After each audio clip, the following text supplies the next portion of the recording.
செம்மையாக இருக்குது.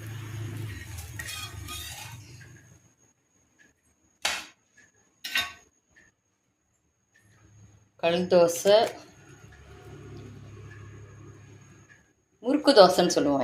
இது வந்து எக் ரோஸ்ட்டு. ஸோ இதுக்கெல்லாம் அப்படியே ஒரு செம்ம காம்பினேஷன் என்னன்னு பார்த்தோம்னா, நம்ம வச்ச சாம்பார், தக்காளி சாம்பார். அப்படியே இது சுட சுட சுட சுட ஊற்றி அப்படியே எடுத்து சாப்பிட்டோன்னு வச்சுக்கோங்க.